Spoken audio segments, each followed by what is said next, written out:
Hello friends, welcome to the Spanish driving theory test in Hindi part 18। चलिए देखते हैं आज का पहला क्वेश्चन क्या है।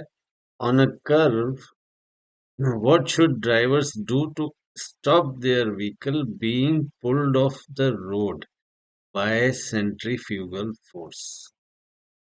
सेंट्रीफ्यूगल फोर्स क्या होता है? सेंट्रीफ्यूगल फोर्स होता है जो कर्व यानी मोड़ पे व्हीकल को रोड से बाहर की तरफ खींचने की कोशिश करता है।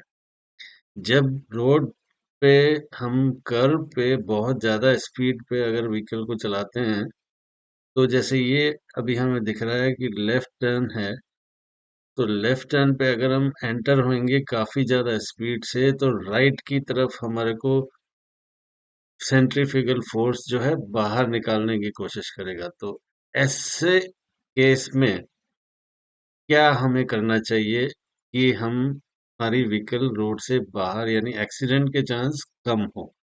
ए है press the brake while they are going round the curve. जब आप टर्न कर रहे हो उस वक्त ब्रेक लगाएंगे। दूसरा है accelerate when they enter the curve. जब आप एंटर हो रहे हो तो आप स्पीड बढ़ाएंगे। और सी है slow down before the curve and accelerate as they leave it. मतलब कि आप कर्व में एंटर होने से पहले स्लो डाउन करेंगे, और जैसे जैसे आप मोड़ को छोड़ेंगे और वैसे वैसे आप एक्सेलरेट यानी स्पीड बढ़ाएंगे। तो ये है पोजीशन हमारे कर्व की। अब करना क्या होता है कि इस जो सेंट्रीफ्यूगल फोर्स इस तरह से बाहर खींचने की कोशिश करता है, उसको बचाने के लिए इस पोजीशन यानी एंटर होने से पहले हमको स्लो डाउन होना चाहिए, ना कि इस जगह पे एंटर होने के बाद। तो राइट प्लेस जो है वो फर्स्ट वाली है, slow down when you enter the curve and accelerate when you leave the curve. यानी कि एंटर होने से पहले हमको स्लो डाउन करना है, और जैसे जैसे हम मोड़ को छोड़ते हैं वैसे वैसे एक्सेलरेट। तो सी ऑप्शन जो है वो इस क्वेश्चन का सही आंसर है। नेक्स्ट है these traffic cones indicates that. क्या इंडिकेट करते हैं ट्रैफिक कोन? ये जो रोड पे कोन्स लगाए हुए हैं और एक डायरेक्शन पैनल भी लगा हुआ है, ये क्या इंडिकेशन दे रहे हैं हमको? ए है the next bend is particularly dangerous. आगे जो बेंड आ रहा है वो बहुत डेंजरस है। और बी है it is forbidden to drive on the left. Left पे ड्राइव करना मना है।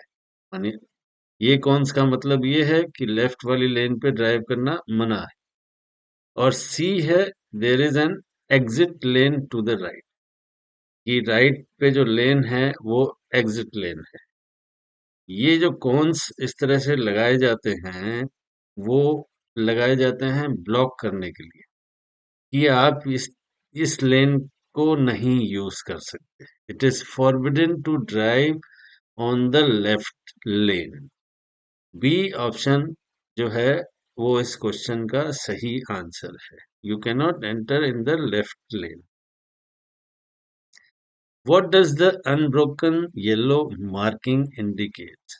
Unbroken yellow marking का मतलब जैसे डैश डैश मार्किंग होती है, ये सॉलिड लाइन है, ब्रोकन नहीं है, अनब्रोकन। इसका मतलब क्या है? येलो लाइन का मतलब क्या है? येलो लाइन वैसे ज्यादा करके जब रोड वर्क चल रहा होता है, ओवरा चल रहा होता है, तो वहां पे येलो मार्किंग होती है।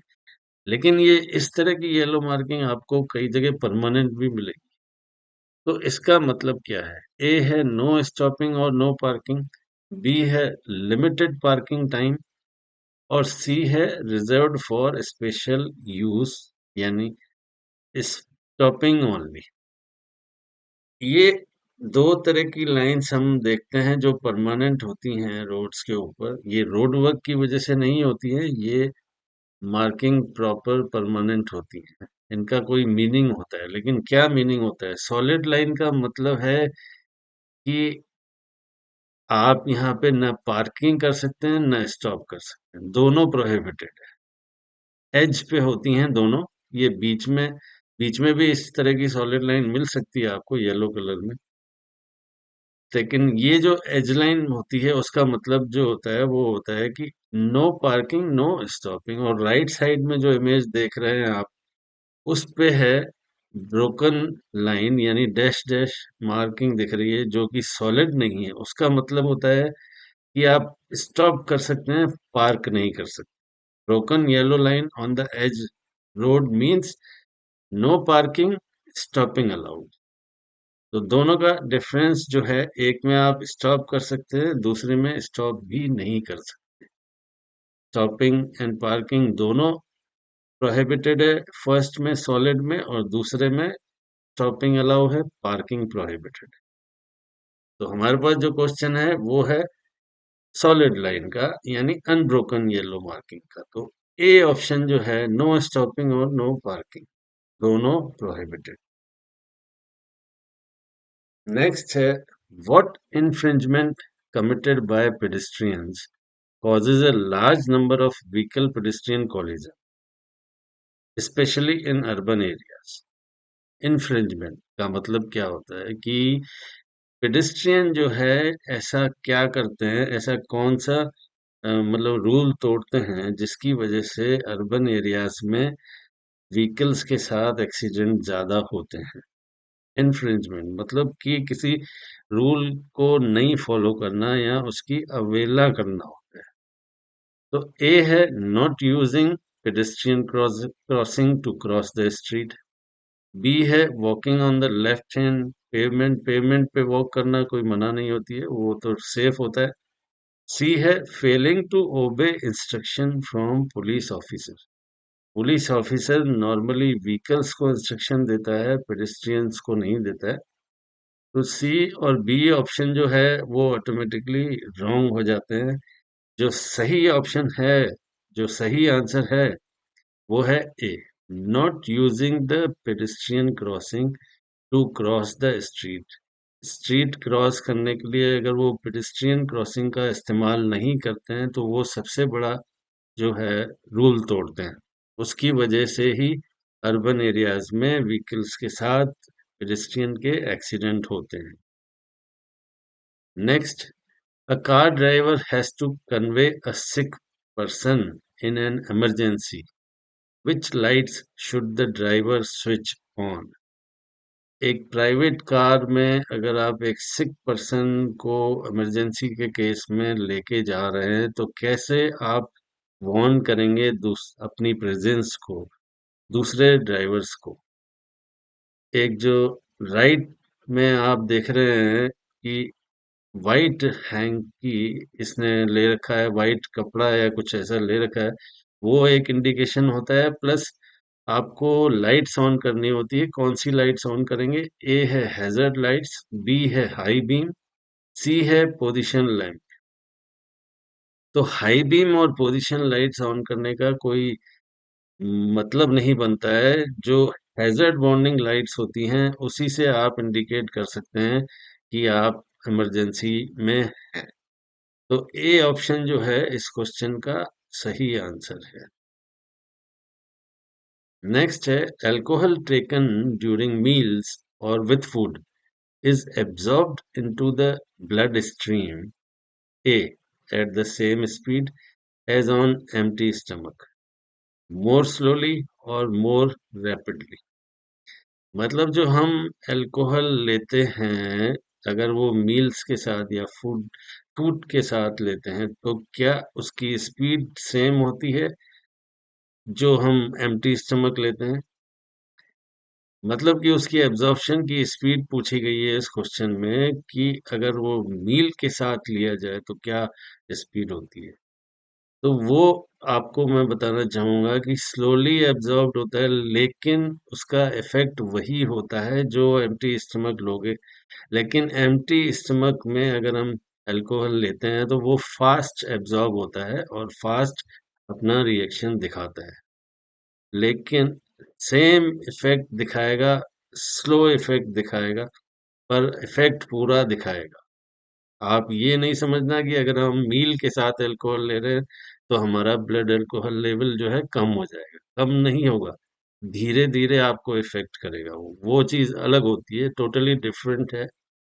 यहाँ पे सिर्फ स्पीड पूछी गई है, तो आंसर है B, more slowly it absorb into the blood stream. Next है, can selecting a radio station और operating a music player distract driver? Yes, of course. If while driving, if you are selecting a radio station or operating a music player, तो ये आपको distract तो करेगा ही, आपका ध्यान driving से हटा के रेडियो को सेलेक्ट करने, स्टेशन सेलेक्ट करने में लगेगा, जो कि एक्सीडेंट होने का चांस बढ़ा देता है। तो ऑप्शन देखते हैं, only if the radio stations are not preset, गलत ऑप्शन। बी है नो, वो भी गलत है। सी है yes, and it increases the risk of accident, बिल्कुल सही आंसर है। बिल्कुल आपको डिस्ट्रैक्ट करता है और इंक्रीज करता है एक्सीडेंट के chances. C.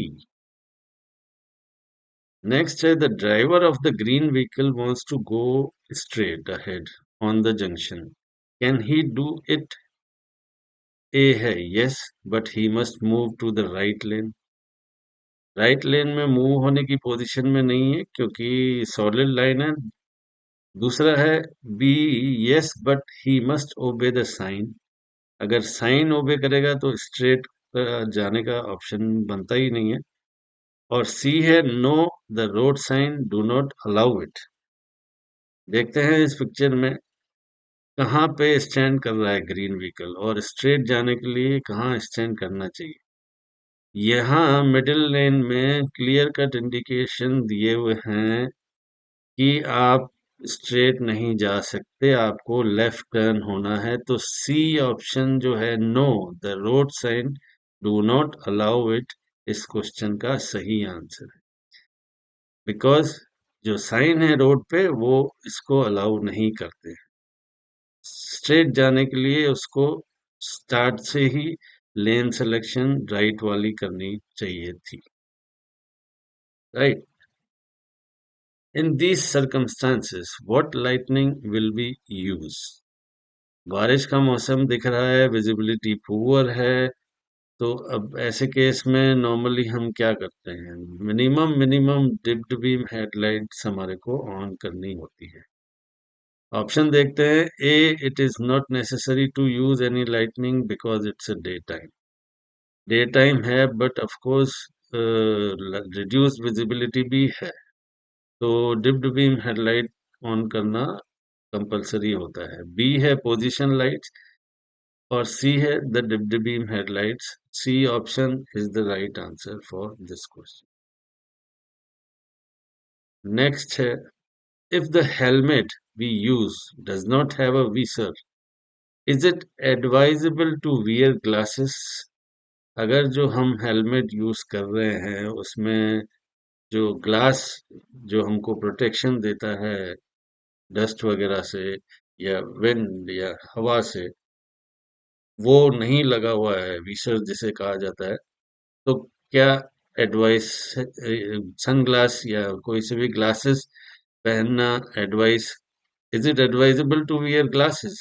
Yes, to prevent dust from getting into our eyes, और yes, to avoid being dazzled by the sun.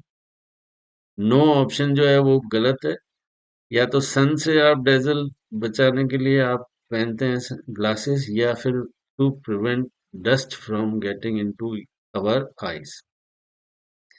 A option ज्यादा करेक्ट है, क्योंकि डस्ट अगर जाएगी तो आपकी आंखें एकदम बंद हो सकती हैं, इसलिए आपको ग्लासेस लगाना एडवाइस किया जाता है कि आप ग्लासेस का यूज करें, आपके अगर आपके हेलमेट में विसर नहीं है तो।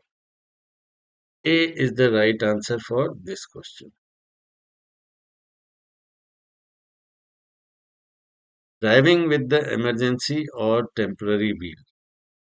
अगर आप टेम्पररी व्हील के साथ ड्राइविंग कर रहे हैं, इमरजेंसी के केस में आपका अगर व्हील पंचर हो गया है और आप टेम्पररी व्हील के साथ ड्राइव कर रहे हैं, तो क्या चीज आपको दिमाग में रखनी चाहिए? मतलब, ए है, we will drive at the maximum speed. established for the road until we reach our destination to repair it. क्या हम मैक्सिमम स्पीड पे ड्राइव करेंगे जो कि रोड की डिसाइड की हुई है? फॉर एग्जांपल हाईवे की 120 है, तो क्या हम 120 पे ड्राइव करके अपने डेस्टिनेशन पे पहुंचेंगे इसको रिपेयर करने के लिए? और बी बी ऑप्शन है, we will drive respecting the limitation of said wheel and for the necessary time necessary to take the vehicle to the nearest repair center. We will drive respecting the limitation of said wheel का मतलब कि उसकी जो rules हमको limitation पता होने चाहिए। जैसे फॉर एग्जांपल अगर हम टेम्पररी व्हील यूज करते हैं तो 80 किलोमीटर पर आवर के ऊपर नहीं जाना चाहिए हमारे को। तो ये फॉलो करते हुए हमको जब हम टेम्पररी व्हील यूज करते हैं तो ये चीज हमें दिमाग में रखनी चाहिए कि we will drive respecting the limitation of said wheel and for the time necessary to take the vehicle to the nearest repair center. 200 kilometre से ज्यादा हमको नहीं रन करना चाहिए। एक स्पीड प्लस डिस्टेंस दोनों को ध्यान रखते हुए पहले नियरेस्ट रिपेयर सेंटर पे हमको ले जाके हमें अपना व्हील रिपेयर कराना चाहिए। तब तक हम इस व्हील को यूज कर सकते हैं। B option is the right answer for this. A speed limit sign painted on a lane of the roadway, delimited by longitudinal broken lines, shall apply। जो रोड साइन जो स्पीड लिमिट साइन रोड पे painted है वो किसके ऊपर apply होती है? क्या पूरे रोड के ऊपर अप्लाई होती है या सिर्फ उन्हीं व्हीकल्स के ऊपर जो उस लेन के अंदर ड्राइव कर रही होती है? तो इसका आंसर जो है ये सिर्फ उन व्हीकल्स के ऊपर अप्लाई होता है जो उस लेन में चल रही होती है, ना कि पूरे रोड पे। पूरे रोड पे जैसे वर्टिकल साइन है तो वो एप्लीकेबल होता है। जो लेन में पेंटेड है, रोड पे पेंटेड है, वो सिर्फ वही उसी व्हीकल के लिए अप्लाई होता है उस लेन में जो व्हीकल ड्राइव कर रहा हो। Only vehicles traveling in the lane where the sign is located. Next is, are drivers required to position any objects and animals that they transport in such a way that they do not interfere with their driving? Yes, आपको कोई भी object ले जाना है, अगर car के अंदर कुछ भी चीज ऐसी ले जानी है, लगेज ले जाना है या एनिमल्स को कैरी करना है, तो आप उनकी पोजीशन इस तरह एडजस्ट करेंगे ताकि आपकी ड्राइविंग में कोई इंटरफेरेंस ना हो।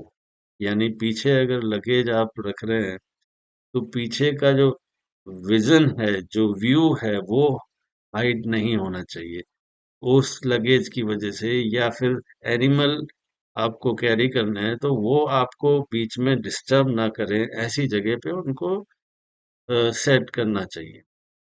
तो ऑप्शन देखते हैं। Yes but only on buses used for public passenger transport, no. B है, no this requirement is not incumbent on drivers, ये तो बिल्कुल गलत है। सी है, yes to ensure their own safety and the safety of others, ये बिल्कुल सही आंसर है। यस टू इंश्योर देयर खुद की सेफ्टी और दूसरों की भी सेफ्टी को इंश्योर करने के लिए ऐसे ऑब्जेक्ट्स या एनिमल को ट्रांसपोर्ट करने से पहले सब प्रॉपर जगह डिसाइड करनी चाहिए that they do not interfere with their driving. C is the right answer for this question. So that's all for the part 18. Let's meet in the next one. Thank you very much. Bye for now.